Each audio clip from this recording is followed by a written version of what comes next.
We begin with breaking news. In the last few minutes, the Prime Minister of Canada has announced that the U.S. is suspending the imposition of tariffs on Ottawa for at least 30 days. In a post on X, Justin Trudeau said Canada had agreed to place extra security on its border to the United States, deploy thousands of personnel to stop the trafficking of illegal drugs, and set up a joint task force with the U.S. to prevent organized crime. The announcement followed a telephone call between Trudeau and U.S. President Donald Trump. A 10% tariff is still due to come into force on China. The decision to delay tariffs on Canada follows the United States president's suspending similar punitive action against Mexico. The Mexican government agreed to strengthen its border with the U.S. and crack down on drug smuggling across the frontier. Mexico's President Claudia Sheinbaum says the deal is acceptable to both sides. He made several proposals, and finally we reached an agreement. We agreed to put more National Guards on the northern border to protect the border and prevent drug trafficking, and in particular the trafficking of fentanyl from Mexico to the United States. I explained that we wanted him to pause the tariffs from the very first moment. So in this case, we reached that agreement.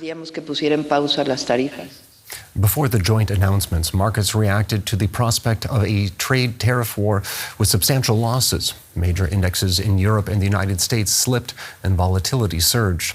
Gold hit record heights while Bitcoin rebounded after early losses. Traders are worried that Trump's attention could now turn to Europe, with more tariffs compounding global trade tensions. For more now, let's speak to Abby Hall. She's an associate professor of economics at the University of Tampa.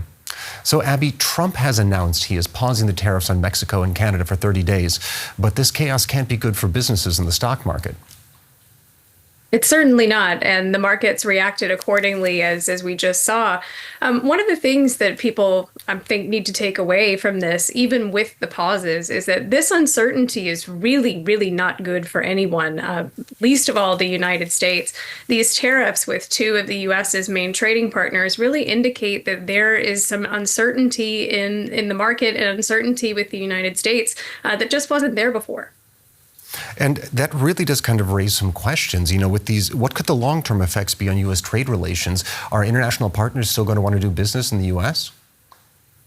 It's a good question, and it could be very detrimental. One of the things that is important to recognize is that the U.S. for a very long time has been a steady, confident trading partner. But what this really goes to show is that there's no country that seems particularly safe from these types of orders or these potential trade sanctions.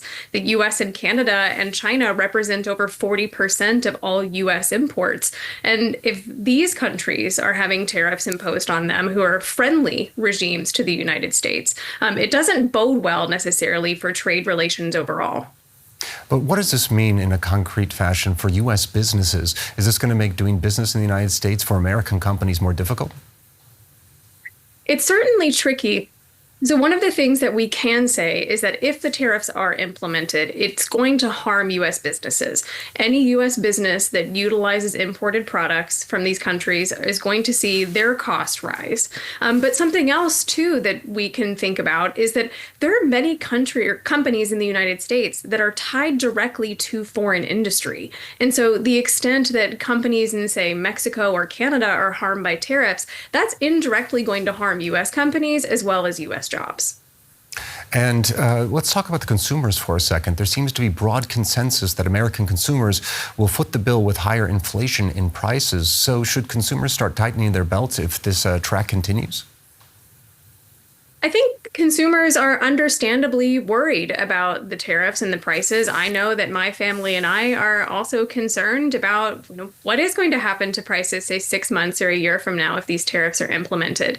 At the end of the day, tariffs are very simply a tax on a particular type of good. It's a tax on foreign goods. And so just like any other tax, someone's going to foot the bill.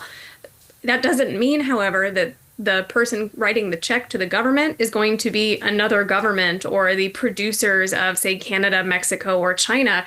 U.S. consumers are going to feel the pinch here, and it's really a matter of when, not a matter of if. All right. Now, Trump seems to be betting that if he uses tariffs to box through some of his political positions, that the U.S. economy will be more resilient than the economies of countries he's targeting. Do you agree with that sentiment?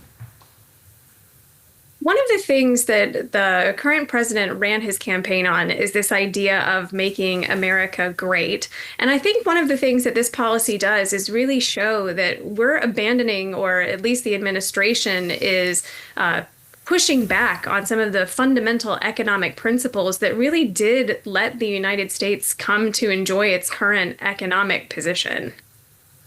All right, we're going to have to leave it there. That was Abby Hall, the Associate Professor in Economics at the University of Tampa. Thank you very much for your insights. Thank you.